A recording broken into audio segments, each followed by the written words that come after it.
Join us for Mango Madness. I'm Greg. I'm Julie, and we're the Crafty Winners.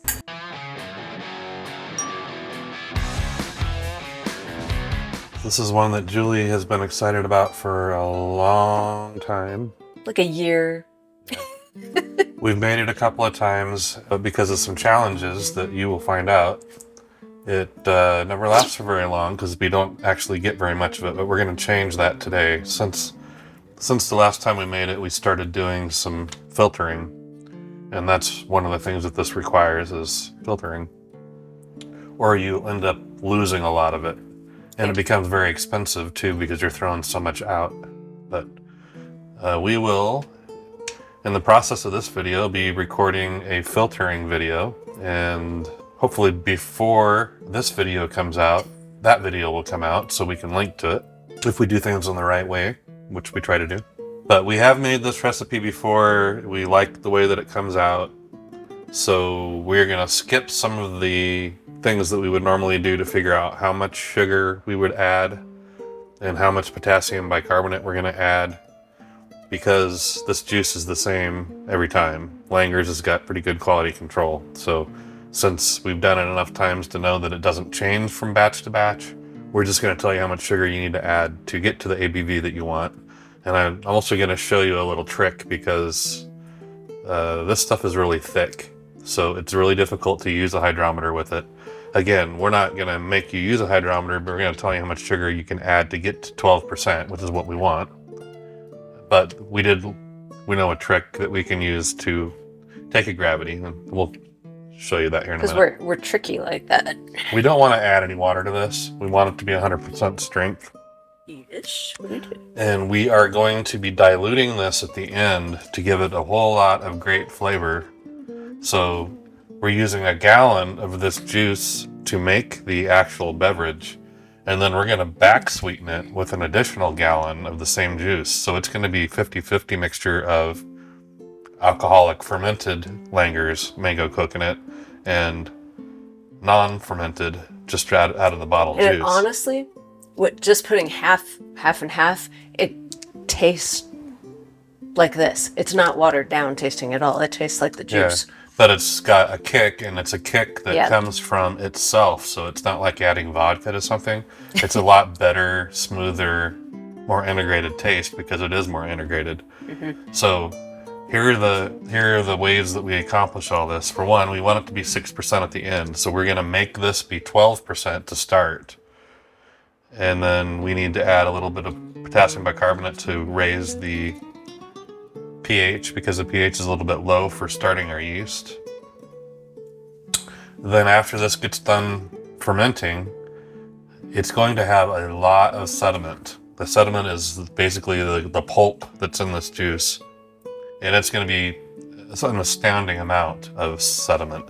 And it is light sediment, so it floats about halfway up into the container. You'll see that when we get to that point.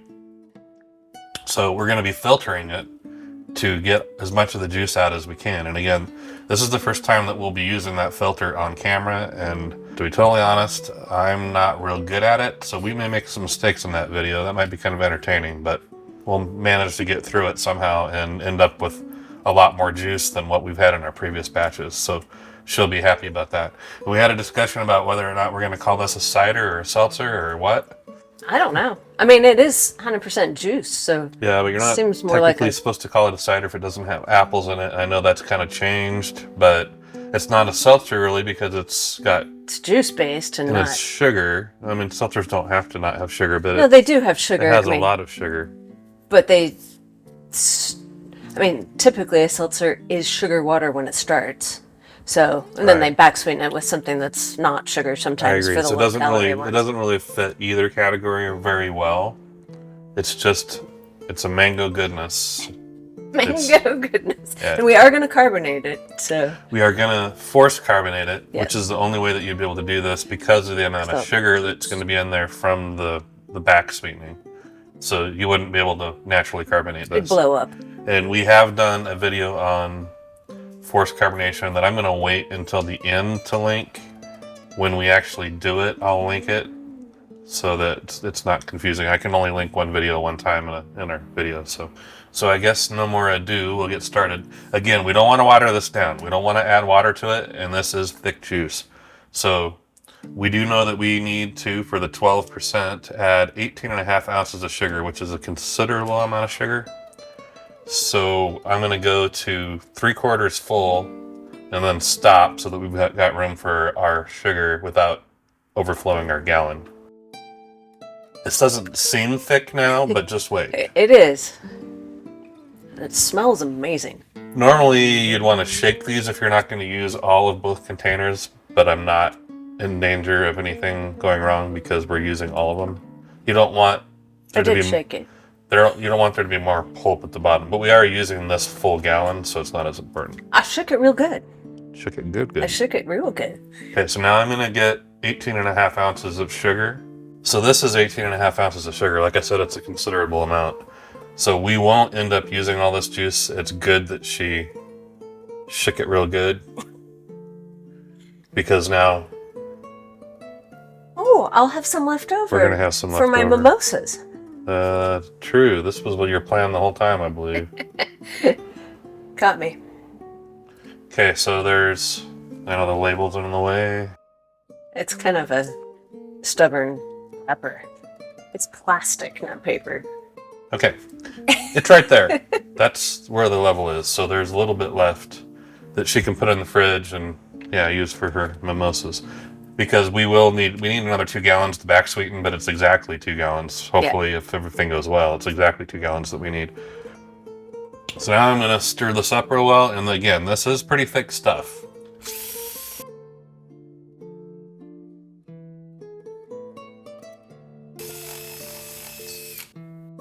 So I'm going to show you the challenge first, and then I'll show you the solution. Because it may not be obvious how thick this is. But to take a hydrometer reading, we usually try to get an initial gravity reading before we start our fermentation. It's a good habit. But now you might get an idea of how thick this is now because this thing doesn't even float. It'll stay wherever I put it, pretty much. See how that is? So you're not going to get an accurate hydrometer reading from this because it's just too thick. So the trick, and technically it waters down your drink a little bit, but the trick is to put, I'm going off my other recipe to make sure I get the right amounts, but 40 cc's or 40 milliliters of water in our hydrometer and then 40 milliliters of the juice. So we're basically cutting the density in half. And then I'll show you what we do from there. I was going to the tap to put water in, but I don't want chlorine in this, so I'm going to use partially used pure water. Okay, that is 40 cc's. So we are diluting this by 1/100th or something. Yes. By adding 40 cc's of water. Doesn't even make a difference. And if you really are concerned about that, you can just throw it out and put the juice that we didn't use back in here. But well, we're not going to do that because I need this. Oops. You know what? I just about messed up. Don't keep your hydrometer in there when you're measuring out 40 cc's. Good catch. And then 40 cc's. And it is 40 cc's because that's where I found the hydrometer still will float enough, but not too much. Oh, I can't tell.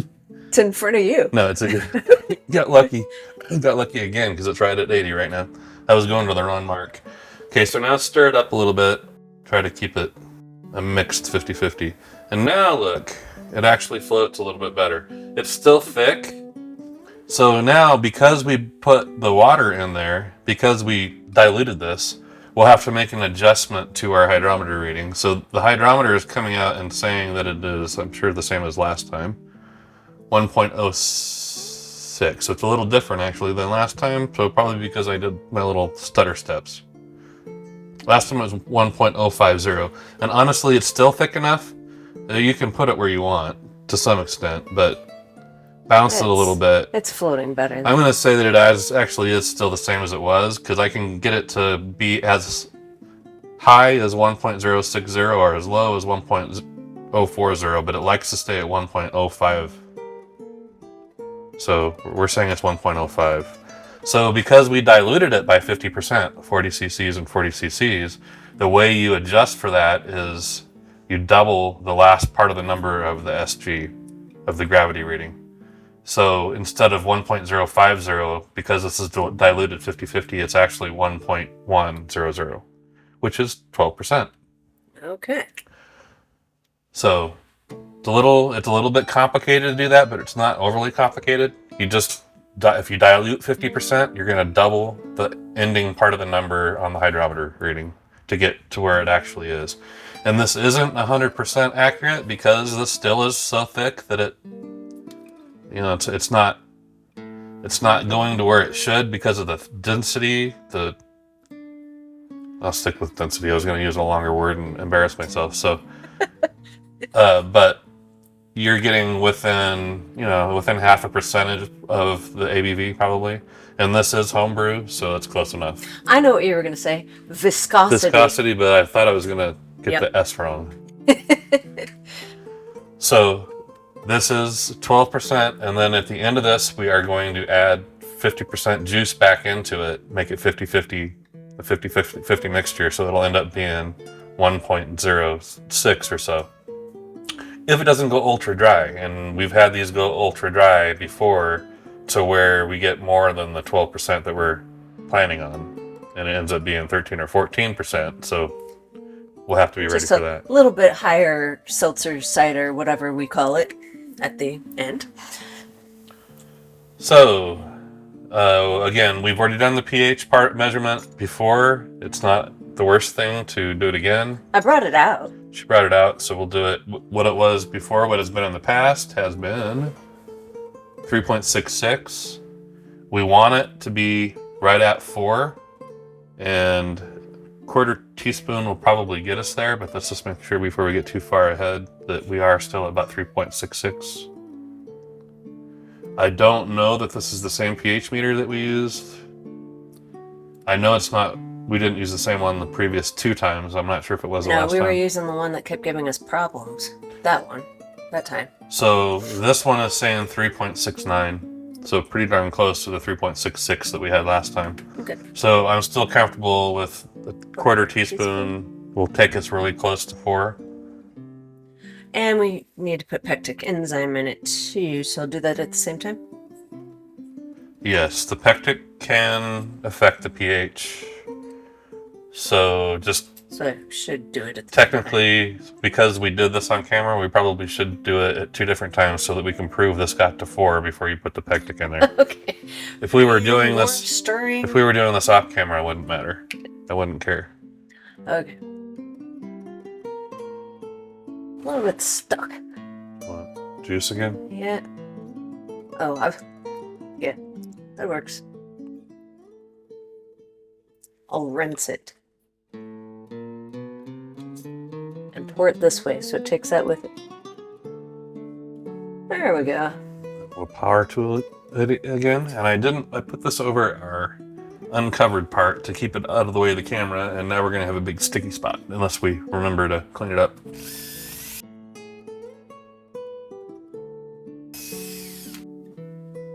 And it is definitely sticky stuff. Damage is already done, so I'm going to put it right back where I put it before. I'll get it later. pH is moving.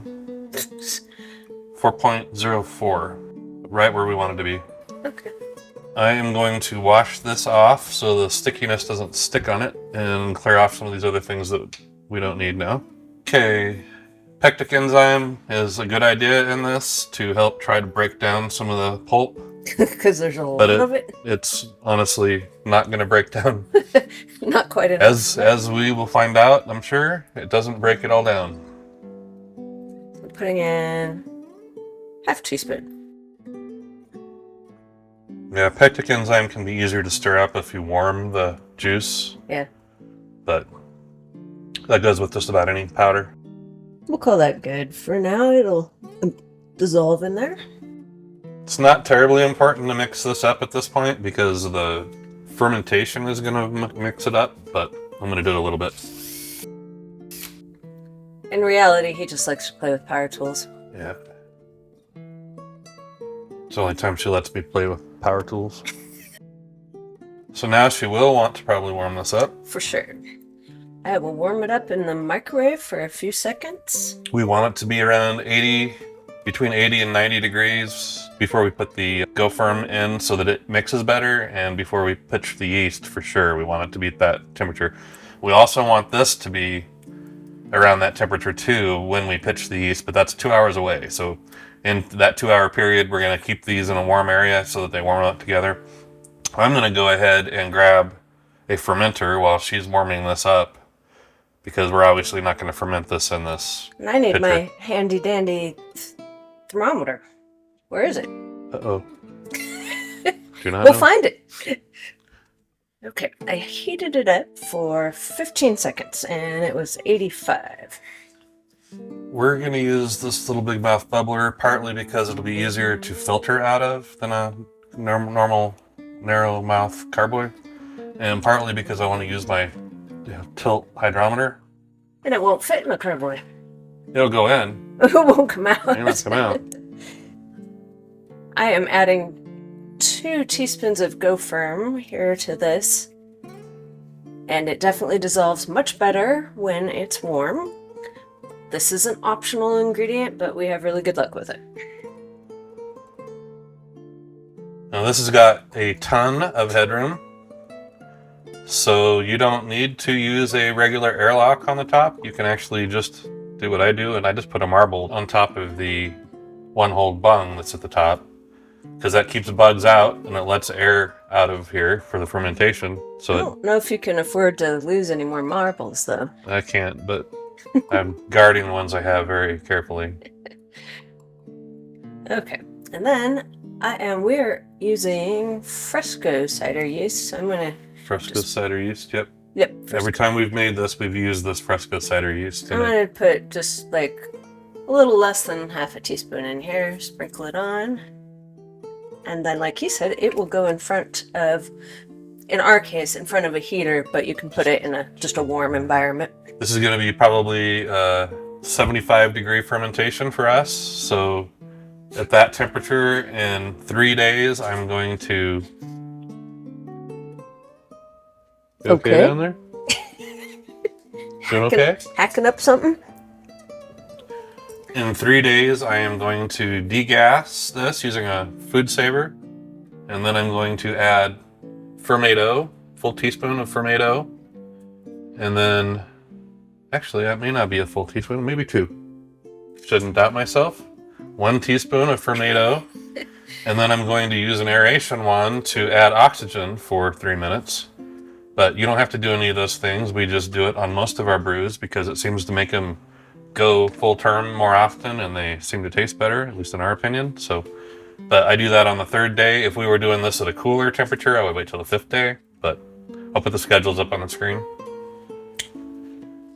And when this is done, and we are using a tilt hydrometer, so we'll know for sure when it's done because the tilt transmits the gravity to we have a Raspberry Pi that's set up to basically collect the temperatures and gravities of this at any given point in time, pretty much. So I wish it had an alarm feature to tell you when it went under 1.00. That would be nice. It doesn't, but that's about the only thing it doesn't have. Especially in the brews where we have to halt the process. That would be really nice. Suggestion to the Yeah. developers if they ever watch this video. But when this is done, we will come back and we're going to filter it and then rack it, and then we'll go on to the next step. Well, we had a hard-fought battle with the filter. And I can attest to it because I'm covered in liquid.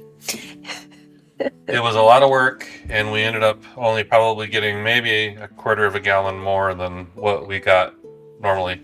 So the way that we did this video, I'm going to have to show you a video, or probably a still picture of what this looked like before. So after it got done fermenting and before now. But this It's a big difference. So we would normally lose half of it to least because of the way that floats in this, because it floats halfway up into this. And again, cold crashing doesn't affect it very much. Tiny, tiny bit.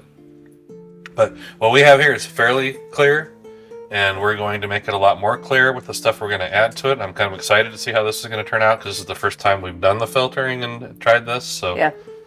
As you'll see if you watch the filtering video, it's amateur hour, and I think the fun. Langers won, but we ended up coming out okay. So we don't need to rack it like we normally would do because we filtered it. So now we just need to add the additives to it to try to clarify it and to stabilize it and to make it so that it doesn't start fermenting again when we add more Langers to this. Yep. So we did not use our calculator yet. Oh. On craftywineries.com/tools to figure out where we're at, and nor did I write down the final gravity. So we had a tilt in this, so I took the tilt out in the last video. The final gravity on this was 0.994.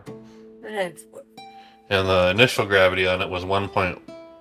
1.100. Okay, well... So that took about a month, by the way. The 18th of May is when we started this, and then today is the 20th of June. It went really dry, so we went over our over projection, 12. so it's 14. Yeah, I kind of figured. But half and half, it'll end up being 7, so that's 7. fine. So then that's the reason that we picked 12%, because if it does go over, we're still not going to be terribly... You don't want to taste the alcohol in a drink like this, so you don't want it to be too... I don't want it to be too strong. No. Of course, she's the one that's probably going to be drinking most of it, So for racking, we want to put quesosol in, and I call this racking. It's part of our racking procedure. We're adding additives to clarify it, stabilize it, and keep it from fermenting again. So first thing is quesosol. Except for we need to put some of this in here before I put the quesosol in. She is correct. This is so much clearer than this was, but it's got a long ways to go. It has a ways to go, but there's a huge difference. It was quite the adventure, but I think it turned out okay. Watch the video to see how that. So I'm going to put 1/8 of a teaspoon of quesosol in here. We would normally have a. Oh, whoops! I didn't get the spoon. But my bad. And then, while that sits in there, normally it should sit for an hour. It won't sit for an hour in this particular instance. I am going to put the rest of the ingredients in here. 1 teaspoon of chitosan. Chitosan and quesosol do the opposite of each other as far as the particles that they affect, so that's why we put them in at 2 different times, but they're both clarifying agents. Then 1/4 teaspoon of good old bentonite. Which is clay, but particles will stick to it and it sinks to the bottom. And did I not get... Oh, I did. Okay, half a teaspoon of potassium sorbate. This is critical for this kind of a drink.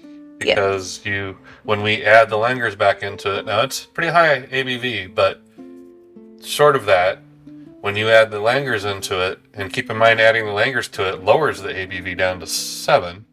So at that point it's not very high ABV, so it very well could start fermenting again. Because the yeast is still alive, and all it needs is a nutrient source, sugar, that's in the Langers, and it can start fermenting if the temperature and other conditions are correct. So. Yeah. And then, last but not least, potassium metabisulfite. And that's more of a stabilizer, and it keeps it from oxygenating overly and works along with the sorbate. In this particular case, this is optional, not the sorbate. All of these are optional, but if you're not going to put them in, you're going to have to know what you're doing, because that is true. You might have if you put these in bottles and it starts fermenting again, you're going to have bottle bombs. I haven't gotten to use that sound effect for a while. Oof. Yep. Okay, so we'll just pretend this was an hour that it sat here with the quesosol, and then I'm going to put this in. We've already been filming because of our escapades with the escapades. filter. We're at 2 hours and 15 minutes. That's what you can call it, escapades in filtering. It's a good title. And if we had let this sit for an entire hour, it would be clearer than it will be, but it'll still do pretty good. So we're not recording again for a week. You don't need to let this cold crash for a week, but why not? So I'm going to put this directly into the fridge and it'll be perfectly safe and a lot clearer next time you see it. And we'll be ready to transfer it into a new container because we want to leave the sediment that I really am confident is going to be at the bottom we want to transfer the liquid off of that sediment and leave the sediment in here. So, and then add our juice back then in. we add our juice. Now again, we are going to force carbonate this. So we've got a couple more tasks. I won't be showing you the forced carbonation stage. We have a video on that I will link when we get to that point. We're going to go all the way through to tasting this, I think. So, well, yeah, it's good stuff. Get her impressions. And I like to drink it too. I just don't because of the sugar. So a week has gone by, exactly. And we have good news and bad news. Good news is that the stuff at the top is super clear now. Bad news is we have another inch of sediment we're going to end up having to rack off of. So even with all the work with the filtering, we're still losing more. But this is much clearer than anything that we've made in the past out of this Langer's juice. This is very, very clear at the top. So I don't feel as bad about it. Our yield is better, slightly better than it was without the filter. So yeah. The filtering was quite a process though. Yeah, you can watch our filtering video. Adventures in filtering. It was it was a pain. This stuff does not get filtered well by our filtering equipment. It just clogs up. So, but we want to transfer this. What we ultimately want to do is we're going to end up with 2 batches of this that we're going to put juice into. So I've got 2 pitchers that are identical. We're going to rack into one of them, and then I'll use the measurements to split this evenly.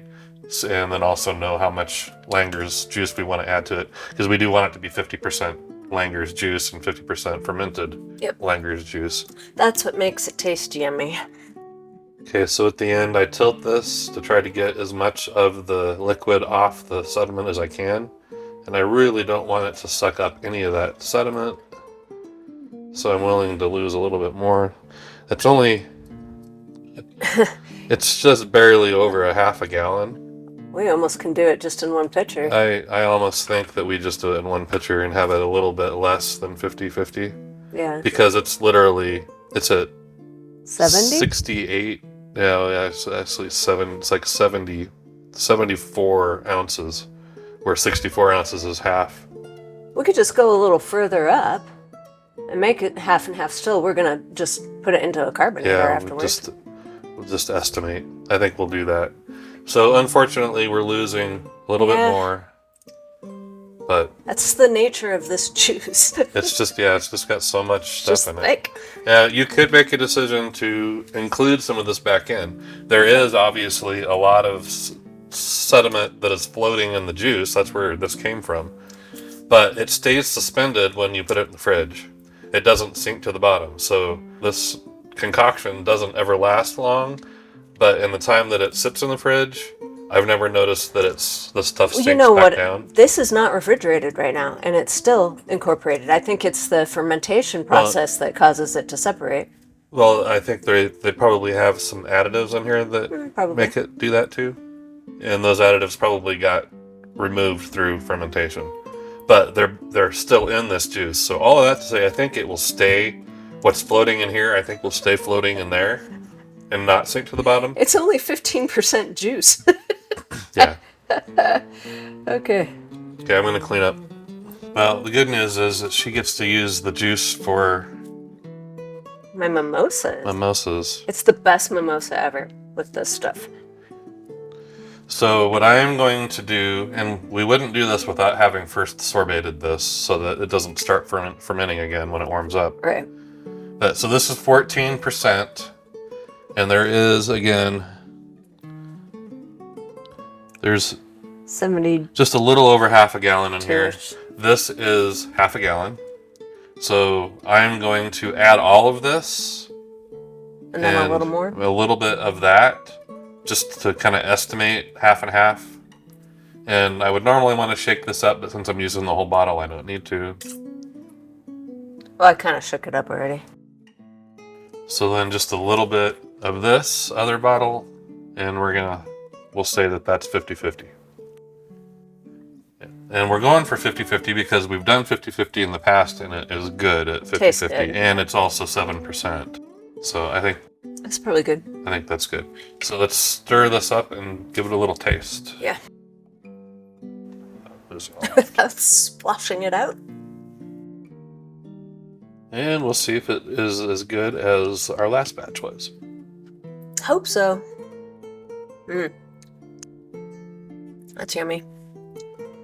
Somebody really good carbonated though. Yeah, it's really tasty. Yeah.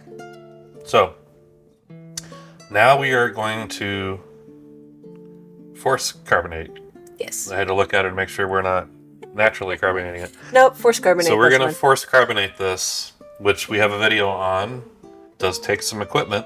Yep. But it's not terribly expensive equipment. Well, it's not super cheap either, I suppose, but you could naturally carbonate this, but it's a little tricky because we just added a bunch of sugar with the juice, so you would have to do the calculations to see how much sugar was in the little over in the juice. About 70 ounces of the juice. You can figure it out from the back label. Yeah. But you want to find out how many grams of sugar are in here, and then you can use our priming, what do we call it? Our calculator at craftywinders.com/tools. Just see. It is called we have a lot of tools. Carbonation priming sugar calculator. Right. So you'd use that and probably aim for a heavy carbonation level, and then subtract the sugar that's already in here in the juice to figure out how much more sugar you'd want to add for naturally carbonating it. And so it may you could be none. do it, but you could have a situation where there's already too much sugar in here. But we've gotten away with that many times. Just use a PET bottle and make sure that the lid is on tight. Or a champagne bottle with a cork. Yeah. That works. So you can watch our naturally carbonating video to get an idea how you would pull that off. So either way, you want to I mean, this is actually good even without the carbonation. But it's better going when to it's be carbonated. spectacular with carbonation. So I would recommend doing the carbonation. So that's what we're going to do next. Basically, in a 24-hour period, this will be done. So this next weekend is 4th of July weekend, and it's a Friday, and that's the day yes, it is. It's the day that we film. So it'll actually end up being 2 weeks before we come back to taste this on camera. Oh man, I have to wait that long to drink it? You're going to have to wait, or you're not going to have anything to show off. That's true. So we'll be back after it's been carbonated. So as I was putting it in the fridge, she said something about pH. We needed to check the pH. We may or may not adjust it because she likes the flavor, but now in adjusting the pH will change the flavor. And she drinks this very fast, and it stays in the fridge. You're making me sound like a lush. I drink it really fast. But honestly, so you typically want the pH to be 3.8 before you bottle it, especially if you're going to let it warm up. But she won't let this warm up. Probably it'll stay in the fridge, and it's 3.86. So it's kind of moot. Anyway. It's fine. So we're not going to adjust the pH. You do probably, if you follow the recipe, if you follow what we did here, you'll probably end up with about exactly the same pH. So you probably aren't going to need to worry about it. But do check it if you've got a meter, especially if you plan on bottling this and letting it sit at room temperature. You want it to be about 3.8, but this is probably going to last 1 weekend before it's gone. So, it's good when she asks for her own glass. So spoiler alert. We force carbonated this. This was the last bottle, so it's not completely full, but we did do a little taste, so this isn't going to be terribly impromptu. It's not a complete surprise to us. But we'll taste it for you. The sacrifice for the people. So watch our video on forced carbonating to see how this process happened. You see there's a lot of carbonation. Yes, there is. It's very fizzy. I think we're just splitting this. Yeah, that's a good idea. This is definitely not something I should be drinking because it's got a lot of sugar. I think we discussed this. So it's been 2 weeks, by the way. I think we discussed this 2 weeks ago. That is probably not as much sugar as you'd think because there's no sugar left in the part that we fermented.